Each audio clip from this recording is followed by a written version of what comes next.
Sim, Jesus, sim, Senhor, nós exaltamos o Teu nome, nós adoramos o Senhor, nós declaramos que Tu és santo, Tu és o único digno de todo louvor, digno de toda adoração.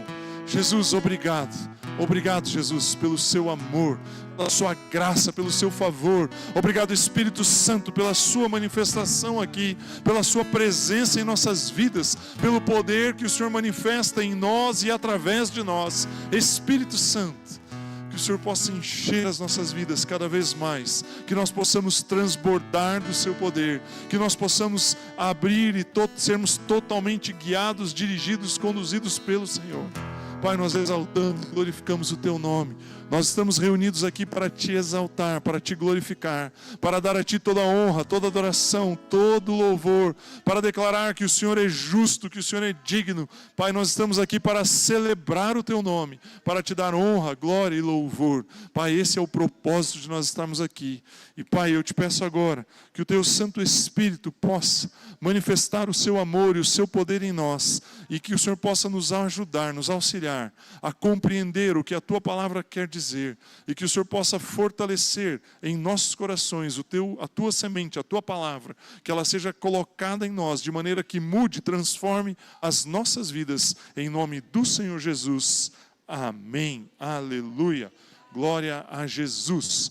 Antes de você se assentar, eu vou pedir para você cumprimentar, dar um abraço, dar um aperto de mão, um sorriso em quem está ao seu lado aí. Não deixe, eu não gostaria que ninguém ficasse sem ser cumprimentado.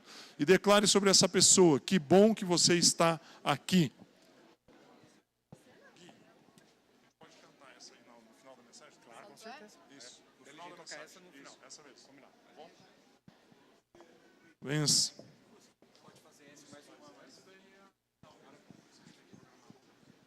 Não deixe de cumprimentar, de abraçar, de sorrir para alguém, de dar um abraço e declarar a graça e o favor de Deus sobre essas pessoas. Aleluia. Quero reforçar aqui, eu sei que o Arthur avisou, estava no telão também ali no vídeo, né? Mas eu gostaria de reforçar com você: não saia daqui hoje sem passar aqui do lado e fazer um lanche junto conosco. Com certeza, quando você sai aqui do culto, você acaba indo para algum lugar, pega uma pizza, vai fazer um lanche ou vai comer alguma coisa em casa. Se você comer aqui conosco, você vai ter dois propósitos, dois motivos, né? O primeiro deles, você vai ter um tempo de comunhão, como o Arthur comentou. O segundo, você vai colaborar, vai contribuir com o musical que nós estamos fazendo para o final do ano, aí em dezembro. Tem vários irmãos. Quem que está trabalhando no musical? Quem que está participando como envolvido para trabalhar? Ó, tem algumas mãos levantadas aqui, lá no fundo, aqui na frente. O pessoal do louvor todo, né, está envolvido. O musical, com certeza, os músicos da igreja vão estar envolvidos. Então, nós temos um grupo bem grande de irmãos envolvidos no musical. E o nosso propósito é salvar vidas. Esse musical tem um único propósito, meu irmão. Nós não queremos montar uma companhia de teatro famosa, nós não queremos ser assim, né? Não quer aparecer na televisão, nada disso. A gente quer uma única coisa: que pessoas entreguem as suas vidas a Jesus Cristo através deste musical. Esse é o nosso propósito. Para a realização do musical, nós temos alguns custos, temos alguns investimentos que precisam ser feitos. Então, nós estamos fazendo as cantinas dessa e das próximas semanas com propósito a levantar os recursos para podermos executar esse processo todo que temos que fazer. Então, quando você estiver ali lanchando, você não está simplesmente comendo ali um sanduíche, algo que nós vamos servir, mas você vai estar também contribuindo com o musical e tendo um tempo de comunhão. E além do lanche que saiu no telão, vai ter também pipoca gourmet. Eu, se fosse você, ficava só para ver o que é, porque imagina pipoca gourmet, como é que faz esse negócio, né? De algum jeito, nunca vi pipoca ficar gourmet, né? E olha que eu gosto de pipoca. Mas vamos, se você puder participar ali, puder adquirir, fique à vontade, nós vamos estar servindo ali para você. Amém? Meu Deus, a Cris vai. Obrigado, Cris. Amém? Aleluia. Muito bom. Quero compartilhar um pensamento com você. Abra comigo aí a sua Bíblia no Salmo de número 122. Eu quero ler apenas o versículo de número 1, que diz assim: alegrei-me quando me disseram, vamos à casa do Senhor. Aleluia. Eu espero sinceramente, de todo o meu coração, que no meio da tarde de hoje, ou do meio para o final da tarde, quando você olhou o relógio ali e falou, olha, eu vou no culto hoje. E esse momento, esse pensamento que fez com que você saísse da sua casa e viesse até este lugar, tenha gerado no seu coração alegria.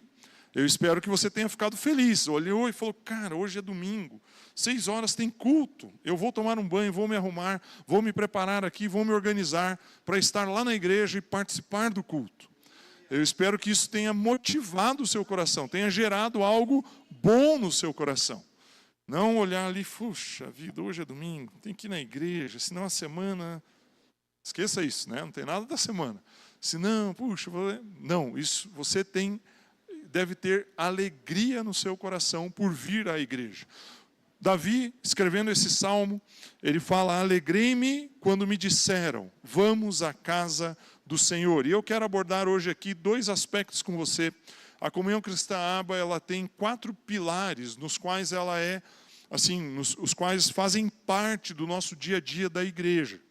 Talvez a gente não deixe isso assim tão evidente, talvez isso não apareça muito no dia a dia, mas esses 4 pilares sempre estão por trás, aí, sempre são a base das nossas ações e das nossas atividades. Os 4 pilares são a celebração, que é o que nós estamos fazendo aqui, é o que eu quero compartilhar um pensamento com você a respeito da importância da celebração. O outro é a comunhão, que eu também vou pincelar um pouquinho a respeito desse assunto. Então, celebração e comunhão. E os outros 2 pilares que eu não vou abordar hoje aqui são a edificação e a evangelização. E quando eu falo aqui do musical, né, eu falei, olha, o objetivo do musical é salvar vidas, então nós estamos atuando na frente de evangelização.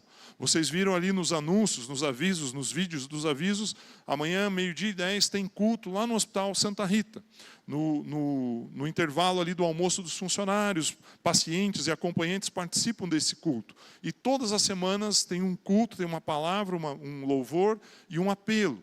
Na segunda-feira passada, 3 acompanhantes de pacientes que estavam passando pelo hospital aceitaram a Jesus. No culto, 12h10 lá. Todas as semanas as pessoas fazem uma oração de entrega da sua vida a Jesus. Então nós trabalhamos com a evangelização nessa e em outras frentes. O Prosperity também, na quarta-feira, 7 horas da manhã, tem o propósito de ser evangelístico e temos outras programações para isso.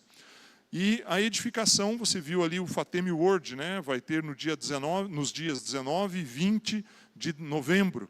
E aí eu quero convidar você a estar aqui conosco. É aberto, é gratuito, você só precisa vir 19h30 e nós vamos ter então 2 noites estudando os 2 livros de Samuel, 1ª e 2ª Samuel. Vai ser um tempo incrível e é um tempo de edificação. É diferente de um culto, né? Você vai ouvir, você vai aprender algo. Então, nós trabalhamos em todas essas frentes. E hoje eu quero falar, aí dei 2 exemplos de evangelização e edificação. Eu quero falar a respeito da celebração e da comunhão. E eu comecei aqui com o texto de Salmo 122. E é curioso porque Davi, ele usa uma expressão, ele diz assim, alegrei-me quando me disseram, vamos. A palavra vamos pressupõe que Davi não foi sozinho para celebrar ao Senhor. Ele estava junto com outras pessoas. Ele não saiu da sua casa e se dirigiu ao lugar do templo, ou provavelmente naquela condição em que ele estava ali, não era nem o templo, era uma tenda. Porque o tabernáculo de Davi, ele era uma tenda, ele não era um templo construído com paredes e tal, mas a Arca da Aliança estava lá, e ele se dirigiu àquela tenda não sozinho. E esse é o primeiro ponto que eu quero dizer para você. Celebrar ao Senhor não é algo que você vai fazer sozinho. Jesus, ele nos instrui, ele dá uma instrução lá no Sermão do Monte, que existe um momento da sua vida, do seu dia, ao longo da sua semana, dos seus dias, em que você precisa separar um momento. Jesus usa essa expressão, ele fala, olha, entre no seu quarto, e lá no seu quarto você vai falar, você vai orar, você vai buscar o seu Pai. E o texto diz ainda que o seu pai em secreto, que te vê ali no secreto. Ele faz uma comparação, ele diz que nós não devemos ser como os hipócritas, né? Os hipócritas, a palavra hipócrita, hoje ela tem uma aplicação diferente. O original do grego, hipócrita, é ser um ator. É atuar, é você fingir algo. Por isso a palavra hipócrita aparece algumas vezes quando Jesus usa a sua linguagem com os fariseus. Ele estava olhando para os fariseus e falando assim, vocês oram em pé, gritando, falando muito alto nas esquinas, nas praças, porque vocês estão ali fazendo uma atuação, você está sendo um ator ali. Você não está fazendo aquilo de todo o coração, aquilo não é sincero, não é honesto da sua parte. O que você está fazendo ali é uma atuação. E aí Jesus ele fala assim, quando você for orar, entre no seu quarto, fique em secreto, sozinho, você e o Pai. Essa é uma forma de você se relacionar e ter comunhão com o Pai. Mas existe um momento, existe um instante, uma circunstância em que você, junto com outras pessoas, você vem para a presença do Pai. E esse momento, nós chamamos ele de celebração. Quando você pensa assim, quando nós pensamos em culto, eu não consigo olhar o nosso culto como uma coisa muito formal, assim, culto, né? Você fala culto, dá a impressão que é uma coisa toda quadradinha, assim, toda engomadinha, tudo. Não, nós estamos aqui para celebrar ao Senhor. Provavelmente hoje à noite você deve ter escutado eu assoviar algumas vezes, porque eu me sinto na liberdade de fazer isso.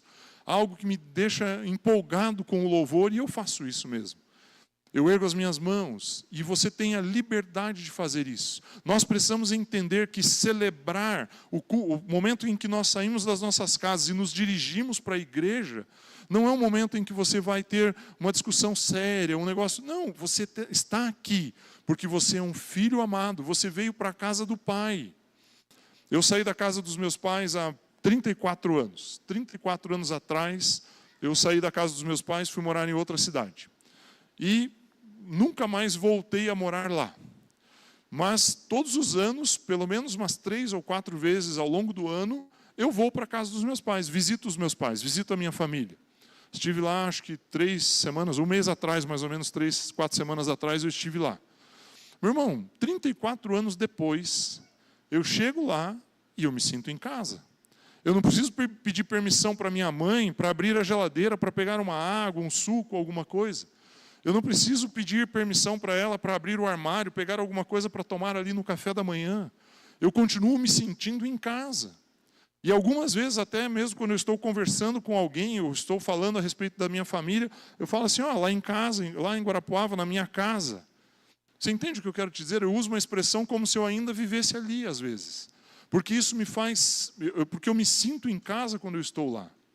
E o que eu estou dizendo para você com essa historinha aqui, é que você, quando está reunido com seus irmãos aqui, para celebrar ao Senhor, nós estamos juntos na casa do Pai. Este lugar, essas paredes, essa luz, tudo que tem aqui, isso não representa a casa de Deus. Se todos nós sairmos daqui, isso daqui é um barracão, fica vazio. Não tem absolutamente nada aqui que tenha algum valor do ponto de vista espiritual. Mas ele se tornou a casa do Pai a partir do momento em que todos nós juntos tomamos uma decisão de nos reunirmos aqui, erguermos as nossas mãos, cantarmos ao Senhor e como filhos, como herdeiros, como amados do Pai, nos reunimos com Ele. Quando nós criamos essa reunião, criar de um ponto de vista assim, de executá-la, de fazê-la, Jesus ele olha e fala, espera um pouquinho, os meus irmãos, aqueles que são co-herdeiros comigo, aqueles pelos quais eu entreguei a minha vida por eles, estão reunidos, eu preciso estar ali. E Jesus ele fala, onde 2 ou 3 estiverem reunidos, eu estarei no meio deles. Você consegue ter esse entendimento, você consegue entender a dimensão, a importância que isso tem? Quando você tomou uma decisão de sair da sua casa e vir até este lugar, você veio aqui para celebrar. E esse é um dos nossos pilares. Nós, como igreja, nós celebramos. Celebrar é se alegrar. Celebrar é você entender quem você é em Cristo Jesus e você saber que Jesus morreu na cruz e abriu um novo e vivo caminho para que você entre na presença do Pai e você seja chamado de filho. E isso não pode deixar você indiferente. Eu acho muito estranho, muito curioso, muito estranho mesmo, quando o cristão chega assim, emburradão no culto. Eu não estou aqui colocando nenhum juízo de valor na situação ou nas circunstâncias pelas quais você está passando. Mas às vezes a gente chega no culto assim, com um bicão desse tamanho, assim, né? Discutiu com a mulher, brigou com os filhos, sei lá, aconteceu alguma coisa, está meio complicado, na segunda-feira tem uns problemas para resolver, e chega aqui meio macambuzo, assim, né? Meio tristão. Meu irmão, por que isso? Você é um filho amado. você é um herdeiro. Jesus morreu na cruz e pagou por tudo a respeito da sua vida. Tudo aquilo que está acontecendo dentro do ponto de vista da temporalidade está solucionado já. Meu irmão, não se preocupe com as coisas. Olhe para quem você é em Deus, em Cristo Jesus. E eu imagino que esse pensamento estava na cabeça de Davi, quando ele escreveu: alegrei-me quando me disseram, vamos à casa do Senhor. E aqui neste lugar, você veio para ter comunhão com o Pai e com os seus irmãos. O propósito de nós estarmos aqui é porque nós estamos juntos celebrando ao nosso Pai. E o primeiro aspecto aqui, se você gosta de anotar, você que é apacentador, que depois vai conversar amanhã ali no seu grupo familiar a respeito da mensagem, o primeiro aspecto que eu quero abordar é o privilégio que temos de estar na presença de Deus. É um privilégio estar na presença de Deus. Olhe só o que diz em Marcos capítulo 15. Eu quero ler aqui os versos de 33 até o 38. O texto diz assim: chegada a hora sexta, houve trevas sobre toda a terra até a hora nona, 3 horas de escuridão. A hora nona, clamou Jesus em alta voz: Eloi, Eloi, lama sabachthani, que quer dizer: Deus meu, por que me desamparaste? Alguns dos que ali estavam ouvindo isto diziam: vede, chama por Elias. E um deles correu a embeber uma esponja em vinagre, e pondo-a na ponta de um caniço, de uma vara, deu-lhe de beber, dizendo: deixai, e vejamos se Elias vem tirá-lo. Mas Jesus, dando um grande brado, expirou. E no verso 38 diz assim: e o véu do santuário rasgou-se em 2 partes, de alto a baixo. E eu quero me concentrar aqui neste último versículo. Você visualizou aí a cena, né, o momento em que Jesus estava pendurado na cruz, preso ali pelas suas mãos e pelos seus pés, com os cravos atravessando o seu corpo, a coroa de espinhos na cabeça dele, o corpo todo inchado, deformado daquela condição, daquela situação, gritando como se fosse por socorro, né, gritando a Deus. E aí então, naquele momento, ele morre. E no momento em que o corpo dele desfalece, que o corpo dele deixa de ter vida, nesse mesmo instante, lá no templo, no meio da cidade de Jerusalém, lembra que ele estava fora da cidade, ele foi crucificado no Gólgota, num monte, né, num morro que tem fora da cidade de Jerusalém. E naquele momento, lá dentro da cidade de Jerusalém, o véu do templo se rachou, se dividiu de alto a baixo, do alto até a parte de baixo. E aí, vou rapidamente aqui, só para você entender, o templo ele tinha uma estrutura física, dividida em algumas partes. Ele tinha um pátio externo, que era permitido que os estrangeiros e as mulheres circulassem nele. Existia um pátio interno, onde os homens, os sacerdotes, os fariseus, aquelas pessoas que iriam para o templo para orar, para fazer algum gesto, alguma atitude para cumprir os rituais da religião, eles entravam naquela parte interna. E aí dentro dessa parte interna tinham mais dois compartimentos, vou usar essa expressão: o lugar santo e o santo dos santos. O lugar santo era onde tinha ali os pães da proposição, o candelabro, alguns outros elementos. E dentro do lugar santo ainda tinha um lugar mais íntimo, chamado Santíssimo Lugar, onde estava a Arca da Aliança. E aí, antes de eu seguir aqui com a minha explicação, eu vou fazer um parênteses e vou dizer para você algo que você deveria dar atenção para aquilo que eu vou te dizer. Na quarta-feira passada, na FATEM, nós começamos a estudar, os alunos que estão fazendo a FATEM começaram a estudar a presença de Jesus no tabernáculo. E eu, assim, gostaria muito que você pudesse, se você puder, eu estou te convidando, mesmo que você não seja aluno, fale: eu não me matriculei, eu não faço parte, eu não estou lá no hall de alunos da FATEM. Se você puder vir na próxima terça-feira, 19h30, no templo aqui ao lado, eu gostaria que você viesse assistir essa aula. Vai transformar a sua forma de ver como Deus amou o homem, amou o ser humano de tal maneira e demonstrou isso através do tabernáculo. Você vai ver Jesus no tabernáculo. E o templo de Salomão, o templo que foi construído em Jerusalém, não era o templo de Salomão, era um templo posterior, né? O templo construído segue a mesma instrução, o mesmo modelo do tabernáculo de Moisés, lá do passado.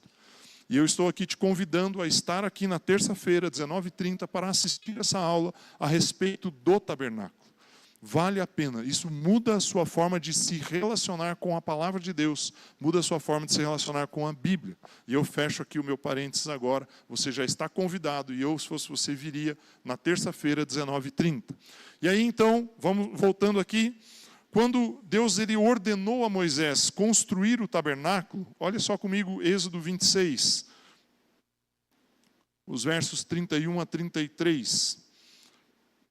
Êxodo 26, 31. O texto diz assim: farás também um véu de estofo azul e púrpura e carmesim e linho fino retorcido, com querubins, e o farás de obra de artista. Suspendê-lo-ás sobre 4 colunas de madeira de acácia, cobertas de ouro. Os seus colchetes serão de ouro sobre 4 bases de prata. Pendurarás o véu debaixo dos colchetes, e trará para lá a arca do testemunho, ou a arca da aliança, para dentro do véu. O véu vos fará separação entre o lugar santo, entre o santo lugar e o santo dos santos. E é isso que eu quero que você entenda. Eu estou lendo o texto aqui daquilo que eu havia explicado. Quando Moisés constrói o tabernáculo, ele faz essas 2 estruturas, o santo dos santos e o lugar santo. E existia um véu ali. É que a gente fala véu, por que eu li o texto? Porque véu a gente pensa num voalzinho, né? Num tulezinho, uma coisinha fina, igual as noivas usam, né? Sobre o rosto no momento que entra na igreja. E aí a gente pensa assim, isso aí se eu der uma forçadinha aqui eu rasgo fácil. Mas na verdade o véu construído para o tabernáculo e também para o templo era um tecido grosso. Ele era espesso, ele não era fino. Ele era feito de um material, de mais de um material, ele tinha uma composição de materiais. E para ele ter rasgado do alto a baixo, algo extraordinário precisou acontecer. E a simbologia, o que eu quero que você saia daqui hoje gravado na sua mente é, no momento em que Jesus morreu, o véu se rasgou, e aquilo que era, né, o véu, o objeto que era o objeto de separação, ele deixou de existir. E aí, a partir deste momento, você tem direito de entrar e de acessar a presença de Deus. O autor aos Hebreus, ele fala a respeito disso, e ele fala assim: Jesus inaugurou um novo e vivo caminho através do véu. Ele usa essa expressão, através do véu. Ele estava dizendo que nós, a partir daquele momento, não precisávamos mais de um sacerdote, de um homem, de uma pessoa, interferindo a nosso favor para entrar naquele lugar. Mas a partir daquele momento, eu e você, através do sangue de Jesus, daquilo que Ele fez na cruz, nós temos direito a entrar neste lugar. E aí, meu irmão, eu não consigo, na minha mente, na limitação do meu raciocínio, conceber que uma pessoa cristã, que crê em Jesus Cristo, que sabe o que Jesus Cristo fez por ela, saia da sua casa para vir para um culto de celebração e chega aqui desanimado. Eu não consigo entender. Porque nós temos que entender que nós nos relacionamos com um Deus vivo, com um Deus verdadeiro, com um Deus que ministra e manifesta o seu poder e o seu amor sobre nossas vidas. E nós temos um direito, temos um acesso a entrarmos na presença dEle. Você pode fazer isso lá na sua casa, como eu falei, como Jesus instruiu. Mas quando nós nos reunimos, como igreja, como corpo, ver a manifestação de Deus é algo extraordinário. Meu irmão, quando nós estamos aqui reunidos como corpo, algo extraordinário acontece. Eu gostaria que, se nós pudéssemos ver o que acontece no mundo espiritual nesse momento, a manifestação do poder de Deus, os anjos do Senhor, a celebração que existe. Hoje, em nenhum dos 2 cultos, ninguém aceitou Jesus no momento do apelo, ou pelo menos nós não sabemos, né? O Léo instruiu para que você procure o Marcos e a Cris no final do culto. Mas se você orou pela primeira vez na sua vida, entregando a sua vida a Jesus, a palavra de Deus diz que quando um pecador se arrepende e entrega a sua vida a Jesus, existe uma festa nos céus. Meu irmão, nós não conseguimos ver o que existe no mundo espiritual. E quando você sai da sua casa para estar aqui, se você tiver consciência completa, plena, do privilégio que você tem de estar na presença do Pai, isso não pode fazer você ficar indiferente. Não pode fazer você chegar aqui e cantar com os braços para baixo, desanimado, como se o mundo estivesse acabando. E se ele acabar mesmo do jeito que nós imaginamos que ele vai acabar, que cremos, que sabemos que ele vai acabar, nós temos é que ficar muito felizes, porque nós vamos estar com Cristo Jesus no seu reino. Meu irmão, tenha consciência disso. O segundo ponto que eu quero colocar aqui é exatamente a respeito dessa consciência, desse entendimento. E aí, pegando exatamente esse gancho de nós não estarmos desanimados, de não estarmos aqui cabisbaixos. Olhe só o que o texto de 2 Samuel, capítulo 6, verso 14, diz para nós a respeito do próprio Davi. Então, pensa no Salmo 122, que eu li, né? Davi diz assim: alegrei-me quando me disseram, vamos à casa do Senhor. E aí, quando Davi tinha feito uma das suas conquistas, 2 Samuel 6,14 diz assim: Davi dançava com todas as suas forças diante do Senhor. Ele estava cingido com uma estola sacerdotal de linho. E aí deixa eu fazer mais um pequeno parênteses. Eu sei que talvez eu esteja trazendo assim, colocando para você muito conteúdo. Mas Davi era rei. Ele era rei. Ele não poderia, escute o que eu estou te dizendo, ele não poderia usar uma estola sacerdotal. Ele não era o sacerdote. Na estrutura governamental instituída por Deus para Israel, uma pessoa governava e uma pessoa ministrava diante do Senhor. Lembra de Saul?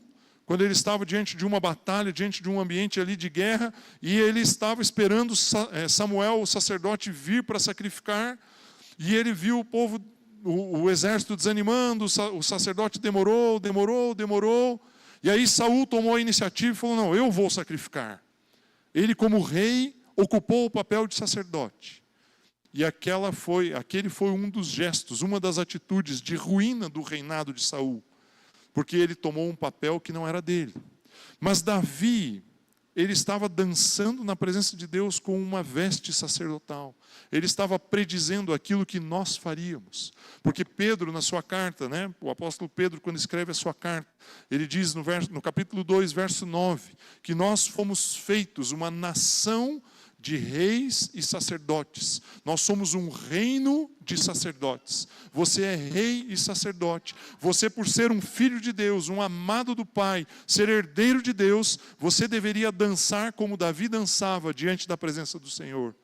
E o texto eu vou ler novamente, 2 Samuel 6,14. Davi dançava com todas as suas forças diante do Senhor, e ele estava cingido de uma estola sacerdotal de linho. Meu irmão, você é rei e é sacerdote. Você tem um privilégio. Você tem uma pessoa, Jesus Cristo, que ele abriu o véu, ele rasgou o véu, ele separou ele destruiu aquilo que nos separava de Deus. Então não existe motivo para você andar por aí cabisbaixo. E aí você deve, diante disso, cantar de alegria, pular de alegria, dançar e celebrar com alegria no seu coração. Isso muda as circunstâncias ao nosso redor.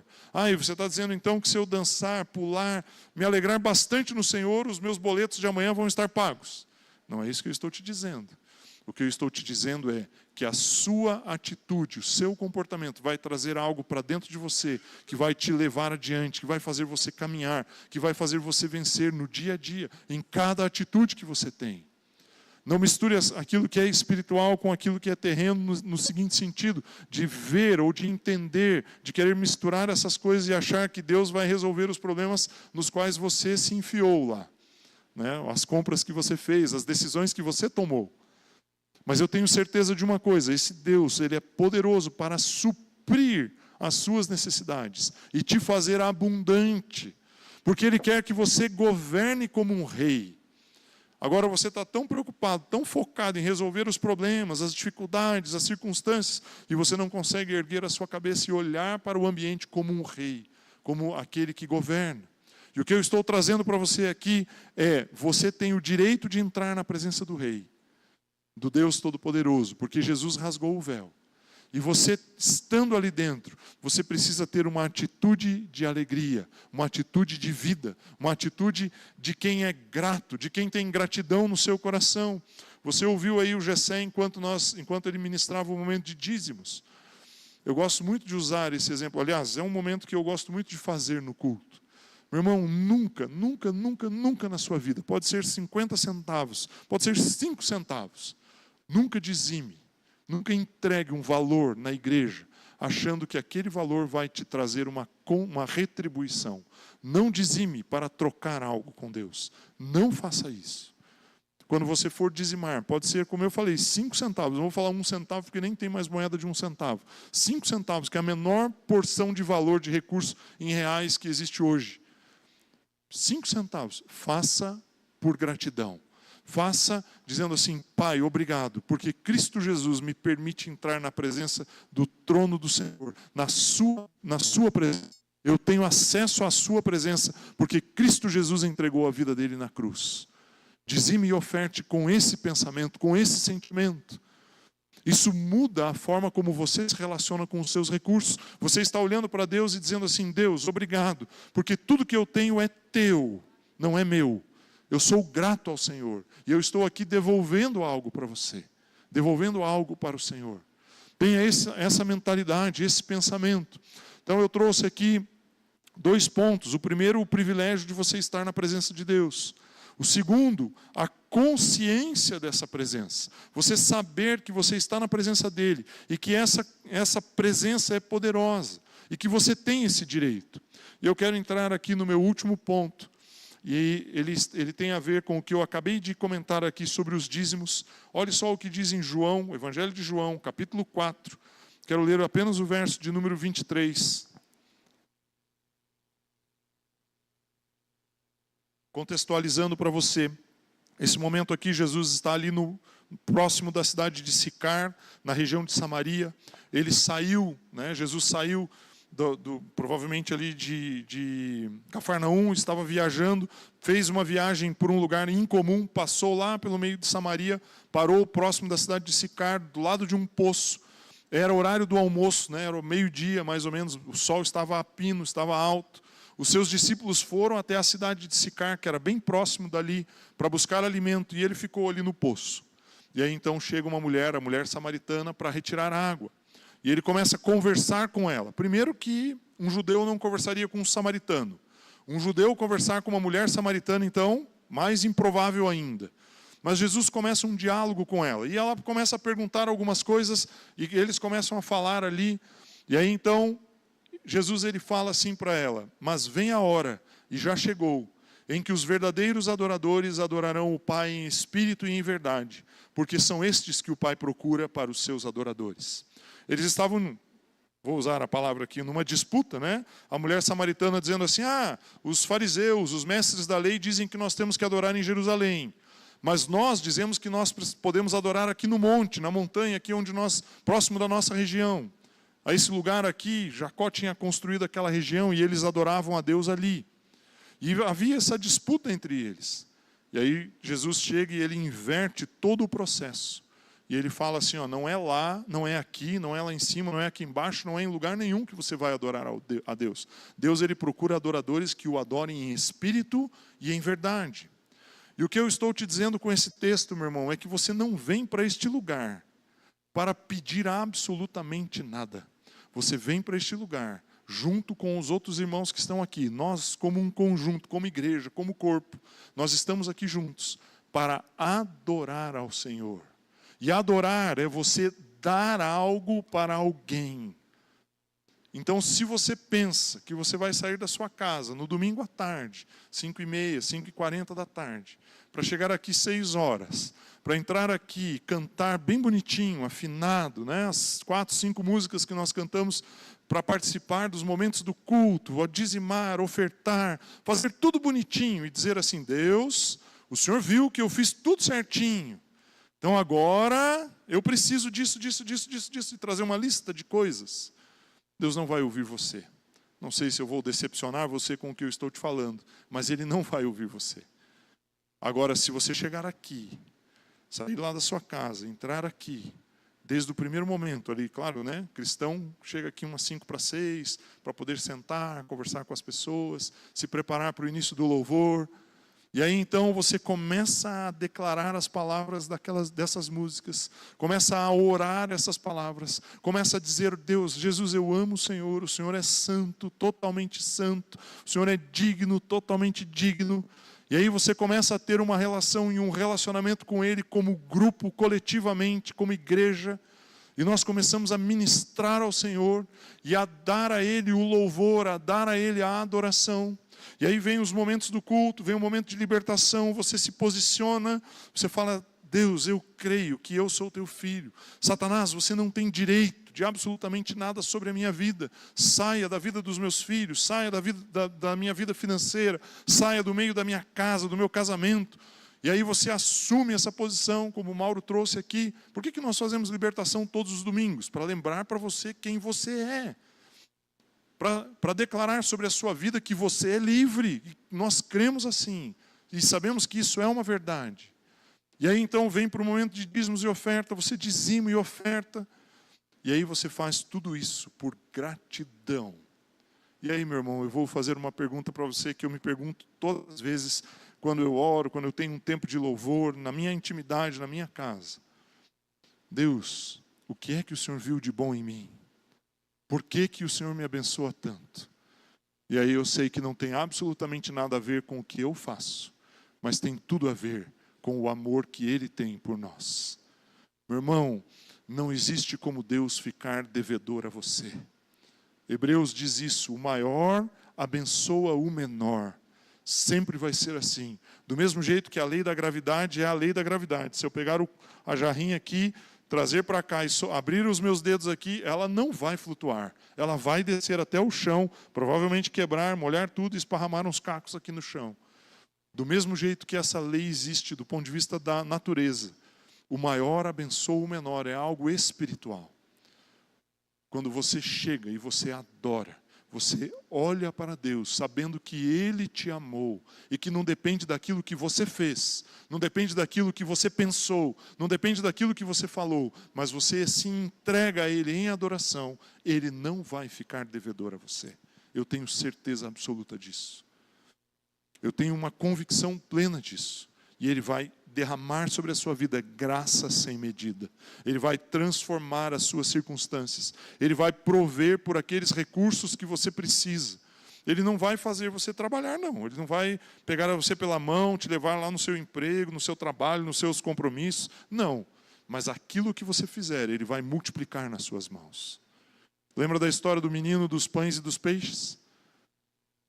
Eu fico pensando assim: e se não tivesse aquele menino que pôs uns peixinhos e uns pãezinhos na bolsa, o que Jesus ia fazer naquela circunstância?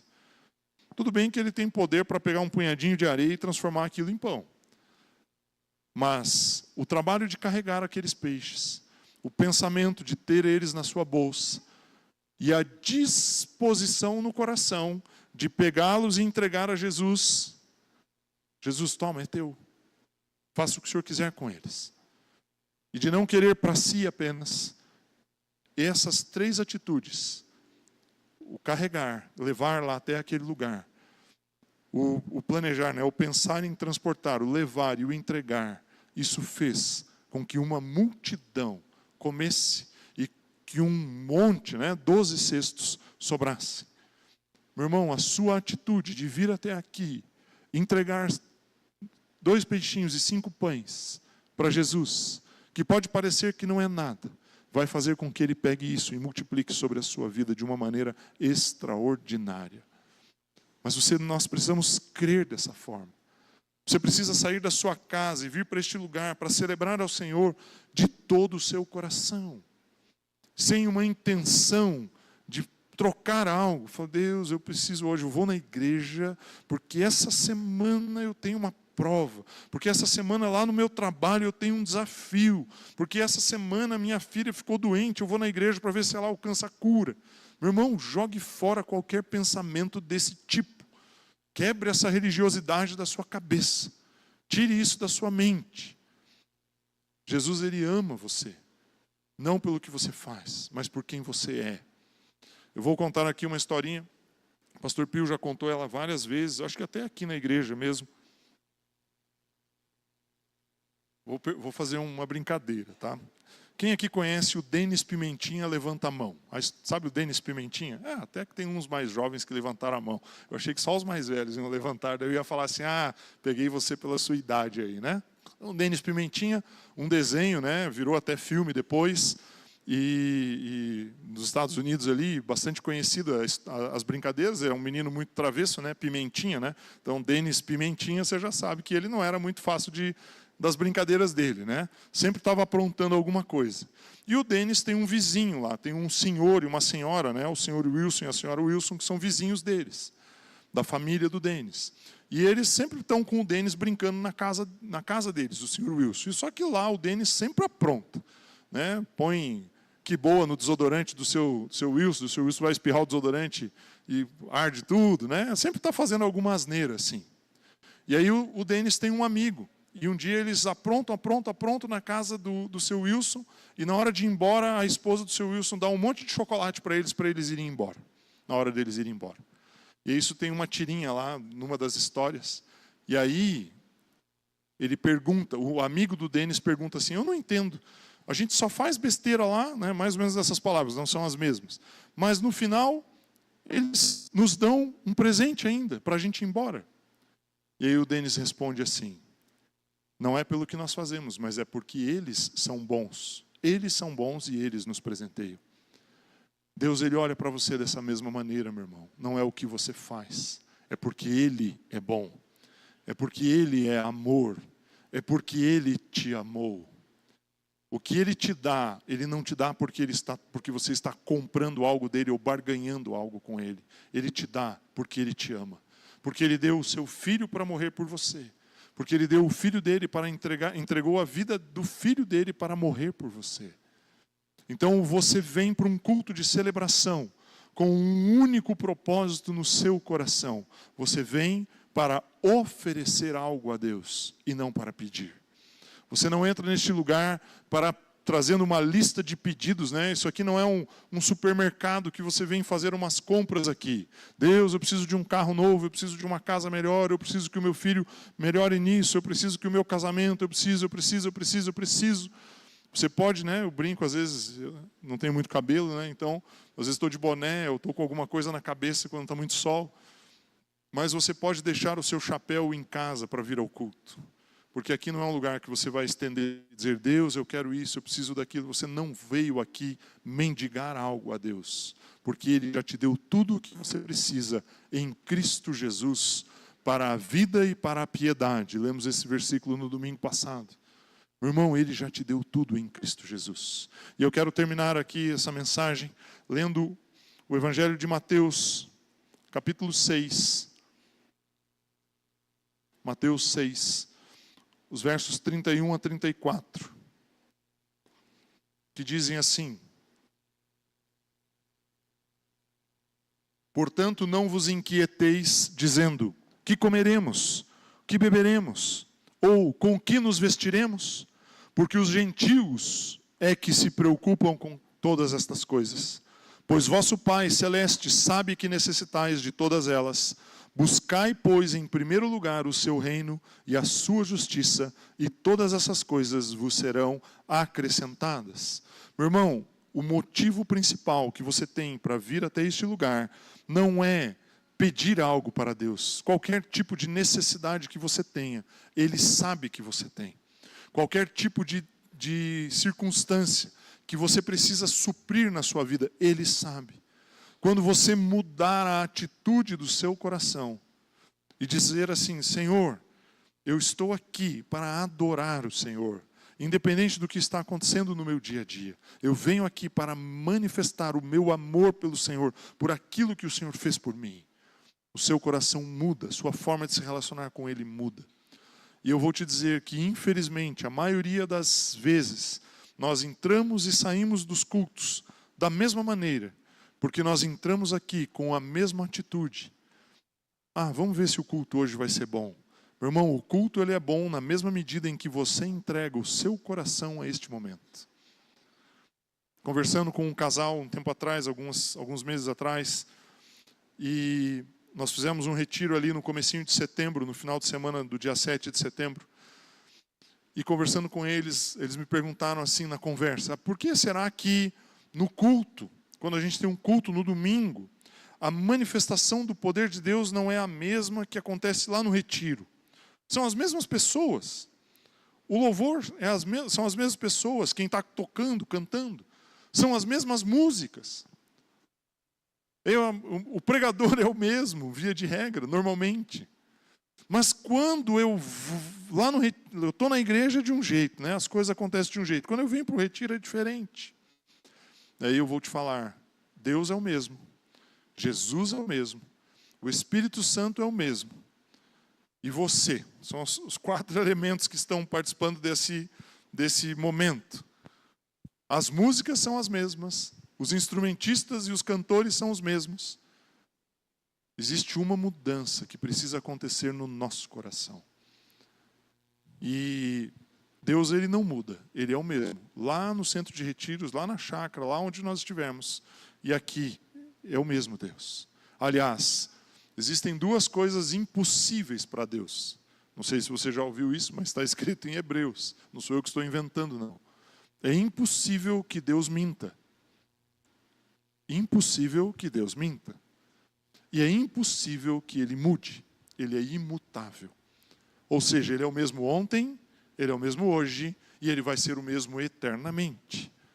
Então, se lá no retiro Ele se manifesta e aqui não, quem é que você acha que tem uma probabilidade maior de ter mudado? Sou eu ou é Deus? Quando nós estamos indo para um retiro, nós fazemos um investimento. Não só a inscrição, não só o dinheiro da inscrição, mas é um tempo, é uma organização de agenda, são coisas que eu deixo de fazer para poder estar lá. E aí você começa a criar dentro de você uma certa expectativa. Fala assim, Deus, nós vamos estar lá, puxa vida, espero que esse retiro seja bom. E aí você até ora pelo retiro. Até você se move e fala, Deus, esse final de semana tem um retiro, eu estou indo para lá, eu vou dedicar um tempo para o Senhor, eu espero que o Senhor manifeste o seu poder, o seu amor sobre minha vida. Você percebe que dentro da sua cabeça, dentro da minha cabeça, nós mudamos alguma coisa. Agora a minha pergunta é, por que que hoje, 5 horas da tarde, esse mesmo sentimento não estava nos nossos corações? Por que que ao longo dessa semana, no momento em que você foi fazer uma oração de manhã ali, quando você acordou, você não olhou para o calendário e falou, Deus, domingo tem culto, eu vou estar lá, e eu tenho certeza que o Senhor vai estar também. Então eu desejo no meu coração que seja um tempo extraordinário. Por que que nós não fazemos isso? Na rotina, no dia a dia. Porque Ele é o mesmo. O véu está rasgado. O acesso está liberado. Ter consciência disso nós temos. O que nós precisamos fazer é ter uma atitude de estar aqui para celebrar o Senhor. E enquanto igreja, enquanto comunhão cristã Aba, aqui em Maringá, nós temos um propósito em todos os domingos, celebrar ao Senhor. E nós vamos fazer isso, porque Ele é digno, porque Ele merece, porque toda a honra é dEle. O motivo é Ele. Nós estamos aqui por causa dEle. Nós não estamos aqui porque nós gostamos de cantar, porque nós gostamos de pregar, porque eu quero aparecer na internet, quero transmitir as minhas mensagens. Não, meu irmão, isso não serve de nada. O único motivo que nos traz a este lugar, todos os domingos, 9h30 da manhã e às 18 horas da tarde, é celebrar ao Senhor, porque Ele morreu por nós, porque Ele abriu um novo e vivo caminho, porque Ele transformou as nossas vidas, porque Ele tem poder para operar sobre nós, porque Ele nos deu a vida eterna, Ele nos fez filhos e nos fez herdeiros. Este é o motivo pelo qual nós estamos aqui.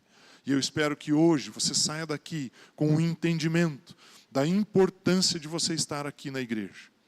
E eu finalizo aqui definitivamente conversando com o pastor Pio um dia neste lugar, aqui nesse espaço, um dia durante a semana. Nós estávamos falando sobre possibilidades, quando a igreja crescer, olhando, vendo pela fé a igreja com mais pessoas. E aí ele falou assim, Ivo, aqui dá para pôr 800 pessoas, 800 membros. Eu falei, Pio, mas 800 membros, a gente tem autorização aqui para pôr 300 cadeiras. Tendo 2 cultos, vão faltar 200 pessoas. Daí ele falou algo para mim que me chocou naquele momento. Ele falou, tem uma estatística, que não é uma estatística da ABA ou de igrejas aqui do Brasil, é no mundo todo, de que mais ou menos 30% a 35% dos membros de uma igreja não vêm no culto no domingo. Ou seja, se você tem 1000 membros, você vai ter no máximo 700 pessoas frequentando a igreja. E aí ele falou, aqui, como vocês podem pôr 300 cadeiras, um culto de manhã no domingo, um culto à noite, vão vir umas 600 e poucas pessoas. E aí, se você tiver 800, 850, 900 membros, você não vai ter um problema de superlotação da igreja, não vai faltar lugar. E isso mostra para mim, e aí eu vou confessar a você, essa conversa foi antes da pandemia. Foi logo que nós mudamos para este barracão aqui e começamos a fazer as reformas aqui. E então hoje, pós-pandemia, menos gente ainda vem na igreja. E eu gostaria de que você ficasse com essa pulguinha aí na sua orelha. É muito, muito, muito importante que nós estejamos juntos como igreja, meu irmão. A igreja de Atos, eles se reuniam de casa em casa e eles iam no templo para suas orações. Eles tinham momentos nas suas casas e eles tinham um momento no templo juntos, louvando e adorando ao Senhor, cantando salmos e hinos, ministrando a vida uns dos outros, orando uns pelos outros, fortalecendo a vida uns dos outros. Isso é uma igreja bíblica, isso é um comportamento bíblico. E se você acha que você ficar só na sua casa, sozinho, lá, isso não tem o mesmo impacto sobre a mim e sobre a sua vida. Isso, estar juntos aqui, transforma o ambiente, muda as circunstâncias. E eu quero convidar você agora a ficar em pé. E antes de orar aqui para nós encerrarmos este culto, eu quero convidar você a cantarmos mais uma vez um cântico. E que você possa, neste momento, cantar este cântico com uma certeza no seu coração, de que o motivo pelo qual você saiu da sua casa não foi vir aqui para buscar algo, para pedir algo, para trocar algo com Deus pelo seu tempo. Não, não foi isso. O motivo que te trouxe aqui é celebrar o Senhor, é se alegrar diante dEle. É dizer como Davi disse, alegrei-me quando me disseram, vamos à casa do Senhor. E Davi, quando ele falava isso, ele precisava ir para um lugar físico, porque a presença estava lá, só naquele ponto. E nós, quando nós nos reunimos, aonde for, a presença dele está conosco. Então a presença dele está aqui hoje, meu irmão. Você não está aqui sozinho ou com as pessoas, você está aqui com o poder de Deus, a presença de Deus, o Espírito Santo está aqui. Tenha consciência disso. E que nós possamos cantar, louvando e adorando a Ele de todo o nosso coração. Que você possa fazer das palavras desse cântico uma oração ao Senhor. Amém? Vamos louvar e vamos adorá-lo. E depois dessa música, depois desse cântico, eu quero orar com vocês. Sim, Jesus, o desejo dos nossos corações, Pai, é declarar a Tua santidade, é declarar a Tua honra, declarar gratidão ao Senhor por aquilo que o Senhor fez por nós. Pai, nós exaltamos e adoramos o Teu nome. Pai, nós não estamos aqui apenas porque queremos fazer uma reunião, apenas porque queremos encontrar pessoas. Pai, nós estamos aqui porque sabemos que o Deus vivo, verdadeiro, Deus que é maravilhoso, que nos ama, Ele está neste lugar e a manifestação dEle sobre nossas vidas é poderosa. Pai, obrigado, porque enquanto cantamos, eu tenho certeza que situações foram desembaraçadas, eu tenho certeza que recursos foram providenciados. Eu tenho certeza que situações foram solucionadas. Eu tenho certeza que saúde veio sobre a vida de pessoas. Pai, enquanto cantamos aqui e adoramos o Senhor se manifesta nas regiões celestiais. E eu declaro que aquilo que está acontecendo no ambiente espiritual, ele se torna verdade em nós. Em nome de Jesus. Em nome de Jesus. Pai, nós declaramos que o Senhor é santo. Totalmente santo. Nós exaltamos o Senhor e te glorificamos em nome de Jesus. E eu quero desafiar você. Eu não sei, eu sinto isso muito forte no meu coração, de nós mais uma vez cantarmos essa música, mas que você saia do seu lugar e venha aqui à frente, se você sentir liberdade, de nós cantarmos aqui na frente, como um gesto de adoração, como um gesto de louvor. Eu não sei, o meu coração diz que isso que nós vamos fazer isso e que isso vai fazer algo diferente em nós. Se você sente esse desejo, se você sente essa vontade de vir aqui e adorá-lo de todo o seu coração, se você veio aqui para adorá-lo de todo o seu coração, vem aqui. Que você tenha esse momento íntimo, especial com Deus, mas coletivo também, como igreja, como juntos, como corpo. Vamos louvar e vamos adorar ao Senhor mais uma vez.